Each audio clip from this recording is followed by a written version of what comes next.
hadas yang menghilangkannya itu wajib mandi. Yang sampai ditanya apa hadas? Ya berwudu. Bukan. Hadas itu suatu kejadian yang mencegah katanya ibadah, yang menghilangkannya itu wajib mandi atau berwudu. Paham ya? Adapun sarananya untuk berwudu itu atau mandi adalah dengan air. Maka di sini akan menerangkan tentang air. Ya.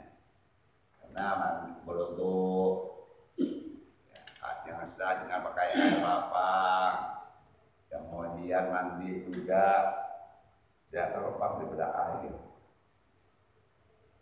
Anwa'ul miyahi, macam-macam air. Air banyak macamnya, ya kan? Di sini maksudnya anwa'u allati yajuzu tadhiru biha sab'u miyahin. Adapun macam-macam air yang boleh dipakai untuk bersuci dengannya sab'u miyahin, ada 7 macam air. Jadi air, macamnya air yang boleh dipakai untuk bersuci berapa? 7. Pertama, ma'us sama'i, air langit atau air hujan. Air hujan. Ada dasarnya enggak? Ada. Apa firman Allah Subhanahu wa ta'ala? Wa yunazzilu 'alaikum minas sama'i ma'an liyutahhirakum bih. Dan Allah yang menurunkan atas kamu sekalian dari langit, apa yang diturunkan adalah air. Untuk apa? Liyutahhirakum bihi, untuk bersuci kamu itu dengan air. Jadi Allah menurunkan air hujan, boleh dipakai bersuci. Boleh minum enggak? Boleh diminum, enggak boleh, ya, boleh. Bahkan kadang-kadang bisa jadi obat. Ya. Air hujan bisa jadi obat, tapi ngambilnya yang langsung dari langit ke bejana, jangan kita terus-terusan. Dan taruh di obat. Kamu untuk obat, yang mana untuk obat. Kemudian taruh di mana? Kasih bejana, ember, taruh di atas atap, kan itu langsung kan. Taruh, kemudian kalau ingin cepat hafal baca dalam nasroh. Ya, iya, banyak nasroh, banyak salawat, gitu. Kadang-kadang bisa juga dibikin orang mengobati orang-orang yang sedikit panas. Tapi dibaca salawat dulu. Soalnya tujuannya apa dikasih air itu? Untuk bersih. Bisa mandi, ya, bisa berwudu, bisa cebok, kan itu kan? Cebok itu ada air bersuci. Ya.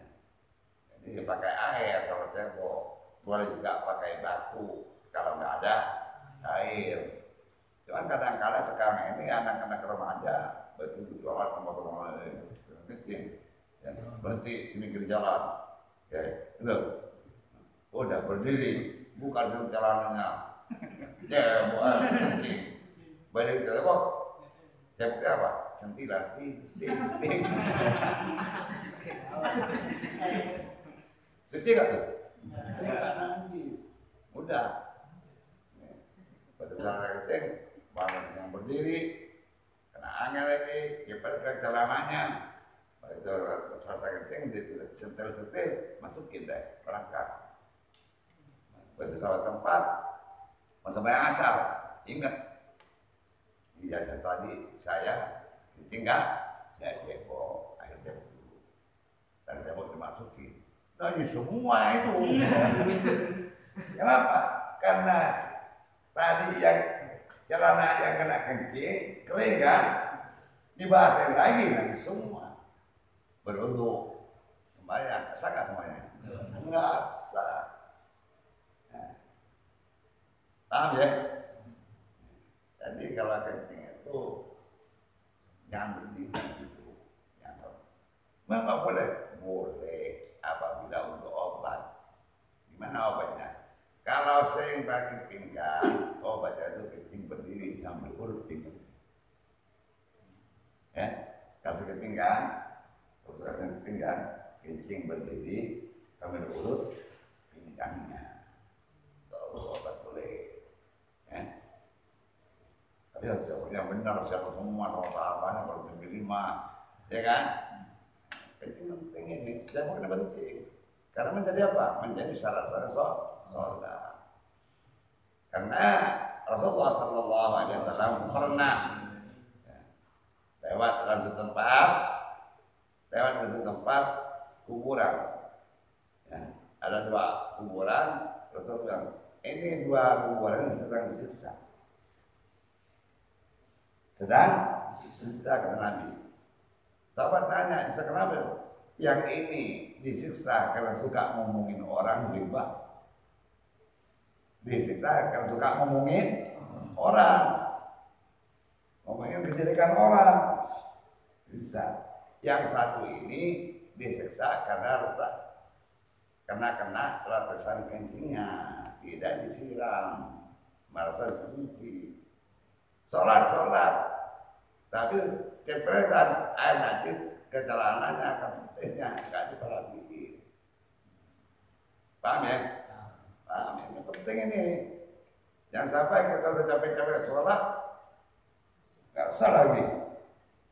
Tinggal capeknya doang. Oleh karena itu dikatakan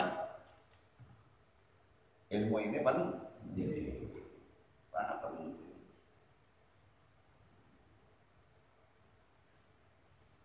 Nah ya, yang pertama air apa? Air mandi. Yang kedua wa ma'ul bahri, air laut. Tahu laut nggak? Tahu kan laut?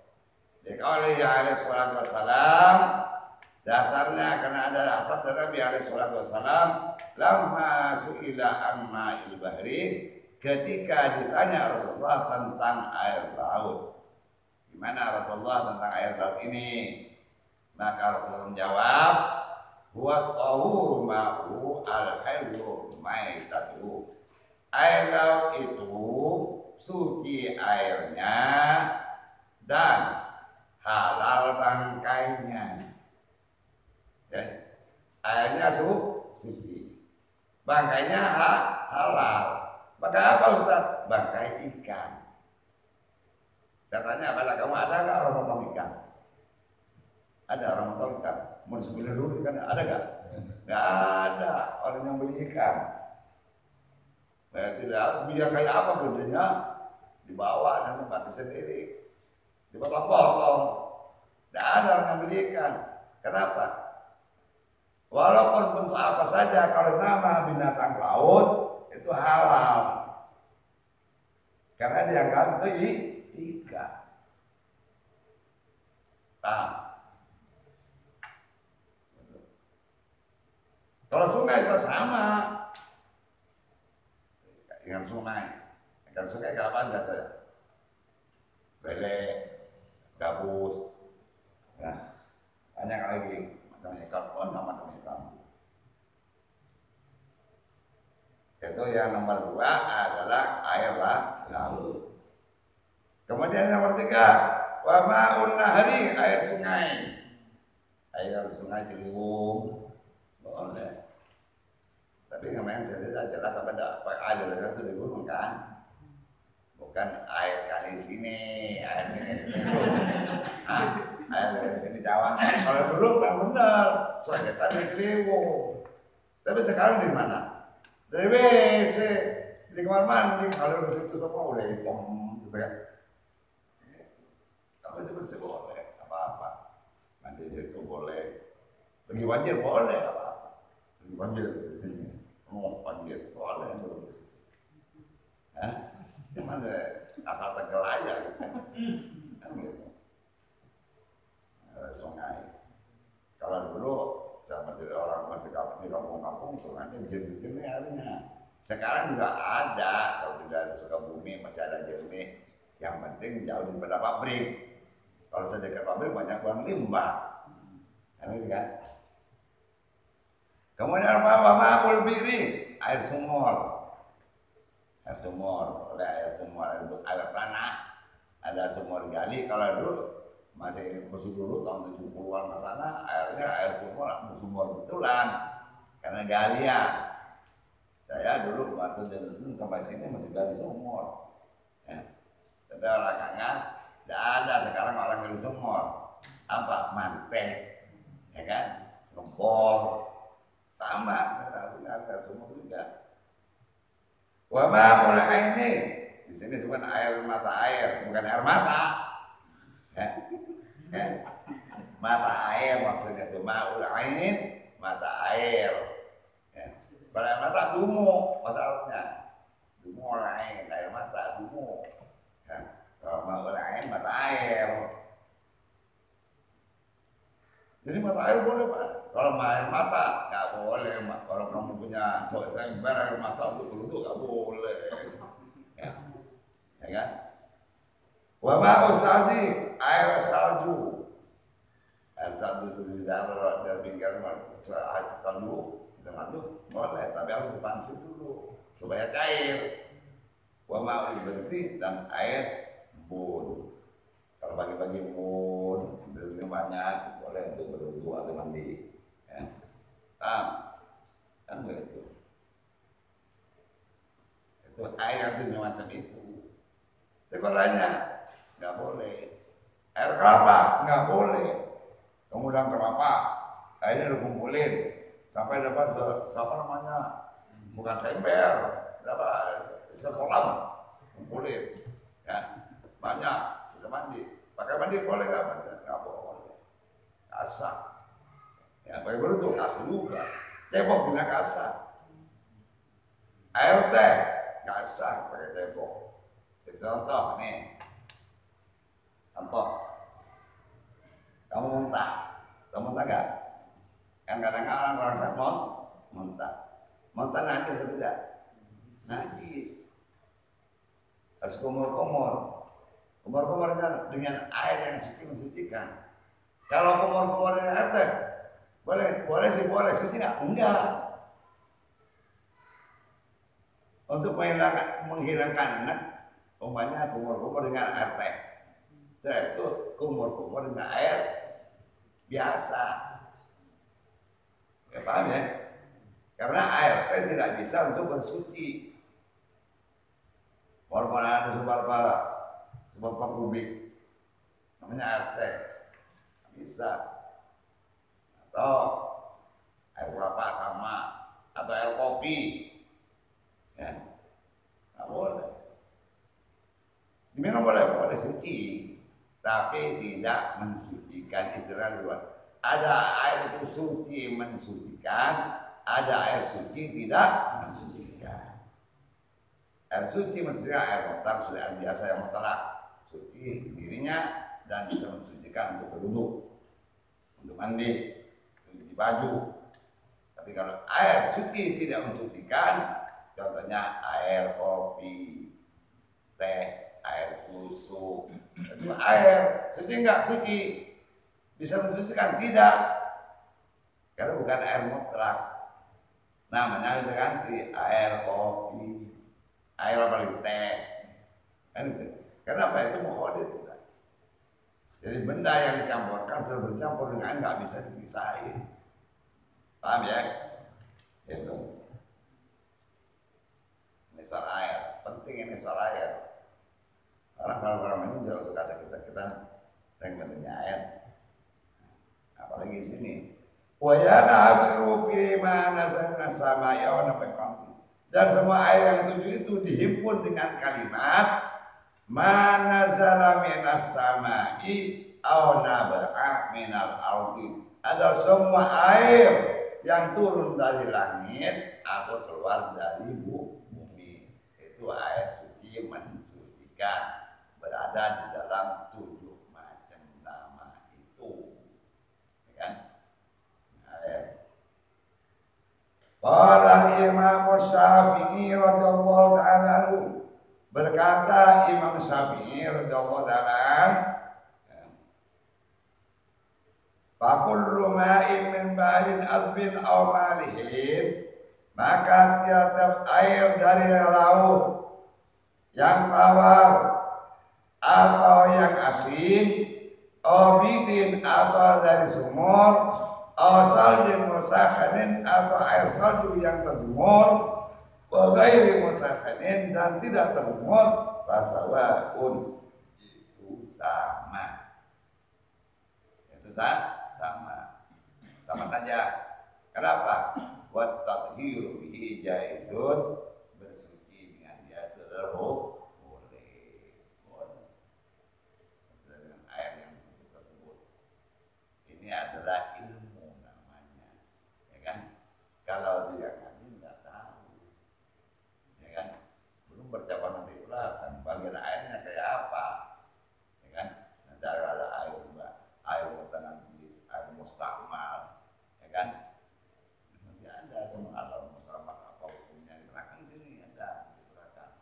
Ini baru macamnya air yang dapat digunakan belum pembagian air.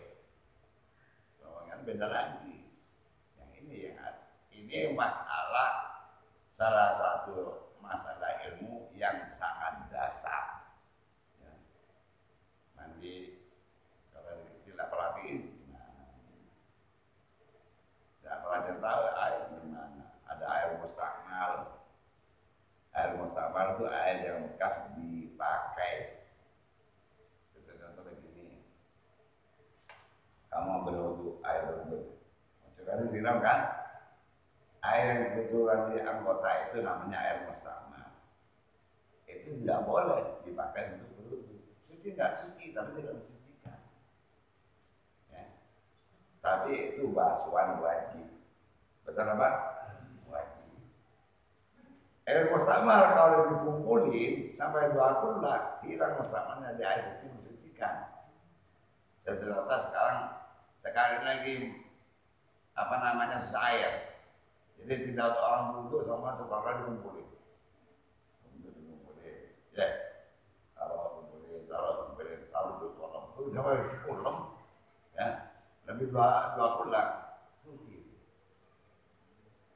Air mustakmal dikumpulin sampai 2 bulan kembali suci, paham ya? Untuk kembali suci. Satu, kedua. Umpamanya kau berwudu, di sini ember, tapi bawah embernya, ya, berwudu cepret kembali. Ya, kejatuhan air mustakmal. Jadi mustakmal semua itu, tidak bisa dipakai. Hati-hati. Kita berwudu berdiri, oleh sampingnya, sekolah sahabat ember, ya kan? Berwudu, cepret ke sana. Jadi air mustakmal ini jatuh ke dalam air yang suci mensucikan. Jadi mustakmal semua, bisa dipakai lagi. Maka nanti kalau kita pakai air apa namanya ember kalau di atas, lalu betul-betul yang sampai dapat ke sana ke air yang biar jadi mustakmal. Kenapa demikian? Itulah tata cara yang diajarkan oleh supaya suci bagus. Itu pentingnya ilmu. Ya. Oleh karena itu ilmu itu wajib dituntut, wajib belajar sejak dari kecil sampai mati. Iya. Sampai mati. Jadi tidak ada terlambatnya. Udah tua, saya udah tua terlambat, nggak ada terlambat nanti, nggak ada terlambat. Selama masih hidup wajib ngaji, belajar Al-Qur'annya, belajar bagaimana artinya Al-Qur'annya. Iya. Jadi seharusnya itu kamu ngaji bukan sekali, tapi nggak apa-apa daripada tidak. Ini enggak. Yang penting perhatikan apa yang dikatakan Ustaz dan amalkan.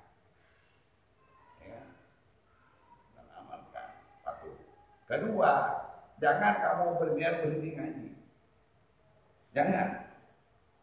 Tetap jalan saya tidak bakal berhenti ngaji tiap malam Selasa. Sama lah malam ngaji atau ngaji di mana lagi. Saya nggak berhenti ngaji kesana ngaji. Ini namanya masa-masa mantu. Kalau orang terus-terusan ngaji, namanya masa umurnya dalam menuntut ilmu. Man mata fi thalabil ilmi mata syahidan. Barang siapa mati dalam menuntut ilmu pada masa menuntut ilmu matanya syahid. Ada untungnya. Ada untungnya. Jangan melihat penting ngaji, jangan. Tetap ngaji. Walaupun sebentar walau berasa enggak sedikit anak. Enggak usah berpengalaman. Kenapa? Karena ilmu ini modal awal. Karena Nabi pernah tanya pada sahabat, ya Rasulullah, apa amal yang paling afdal? Bukan yang bagus, yang paling utama apa? Nabi menjawab al-ilmu. Ditanya lagi, kemudian apa lagi ya Rasulullah yang paling afdal? Tetap Rasulullah al-ilmu. Sampai 3 kali Rasulullah tetap jawabnya satu, ilmu. Kemudian orang itu bertanya, ya Rasulullah, aku ini bertanya pada engkau apa amal yang paling utama? Kenapa engkau menjawab ilmu? Dijawab kan? Adakah bermanfaat amal tanpa ilmu? Amal itu nggak bakal bermanfaat tanpa ilmu, tidak ada gunanya. Wa kullu man bi ghairi ilmi ya'malu a'maluhu mardudatun la tuqbalu. Tiap-tiap amalan dilaksanakan, dilakukan tanpa berdasarkan ilmu, amalnya ditolak, tidak akan diterima. Kenapa? Ya tidak ada ilmunya, bagaimana? Orang mau sholat, tidak tahu pada mana berwudu, ikut sholat saja, sangat. Kagak. Itu barangkali semua. Ilmu itu penting. Nanti kamu bakal punya istri. Nah, apalagi ini ambil. Tanya, baik itu saya tanya. Sudah bisa mandi belum dek?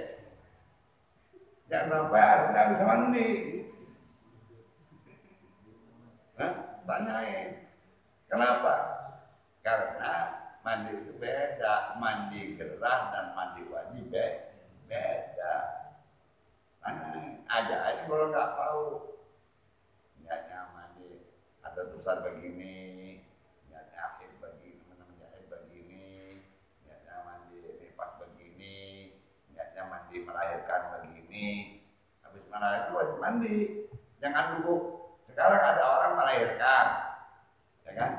Udah, jangan nunggu 40 hari mandinya, langsung habis mandi dengan niat nawaitu selalu wiladah fardhu lillahi ta'ala.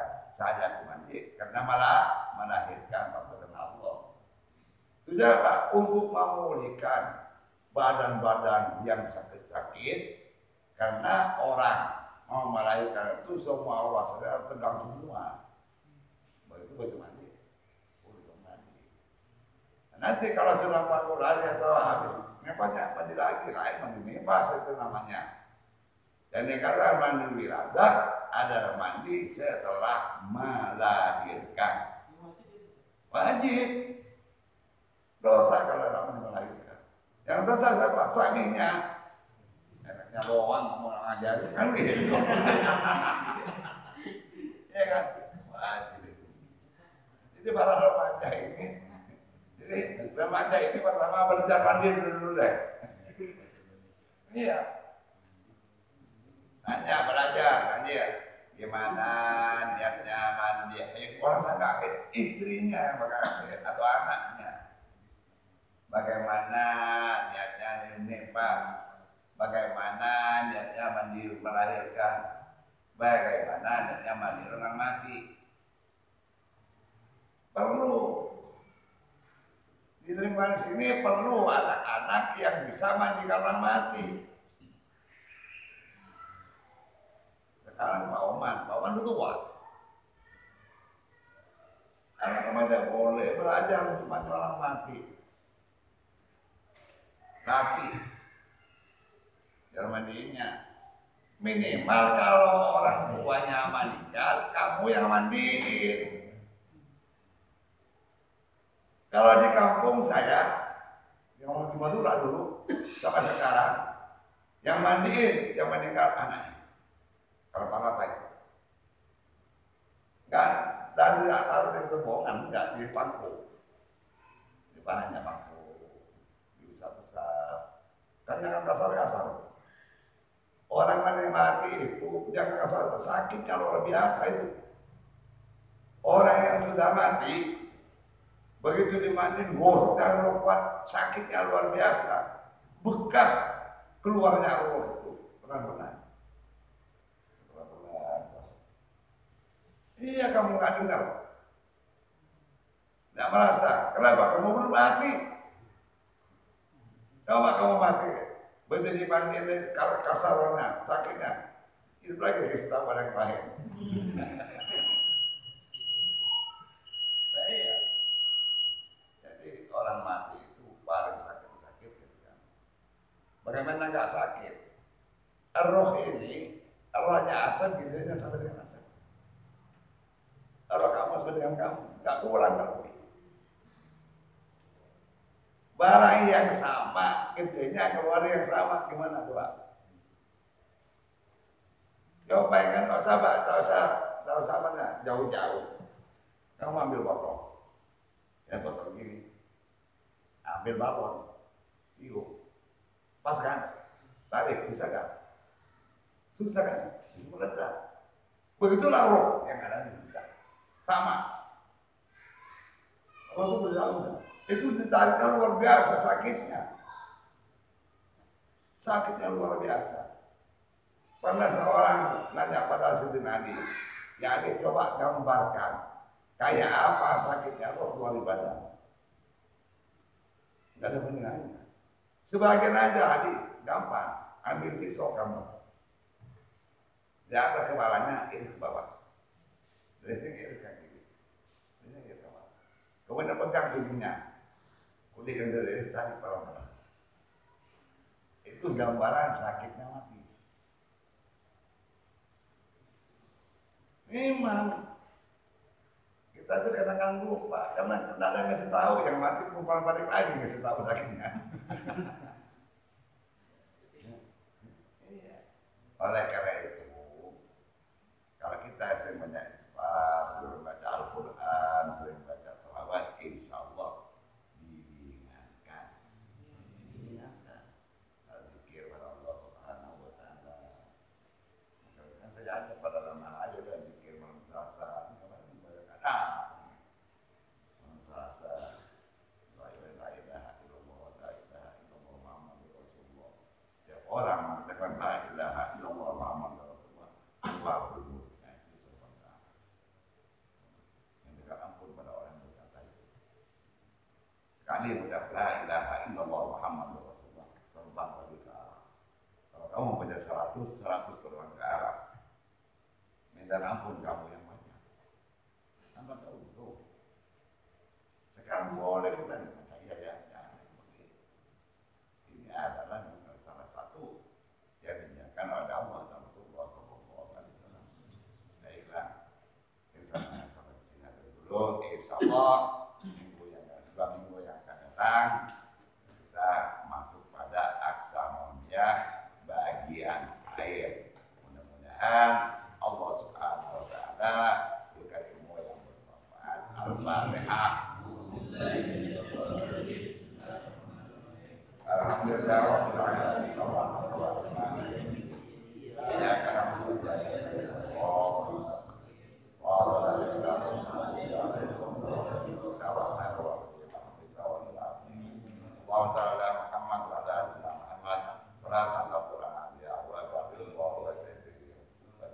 وتعلنا وبشر والتغفير وتكون لنا وليا ونصيرا يا نعم المولى ويا نعم النصير اللهم انا نسالك علما نافعا ورزقا طيبا وعملا atina fid dunya hasanah wa fil akhirati adzabannar. Sallallahu alaihi wa sallam. Subhanakallahumma wa bihamdika asyhadu an la ilaha illa anta astaghfiruka wa atubu ilaik. Assalamualaikum warahmatullahi wabarakatuh.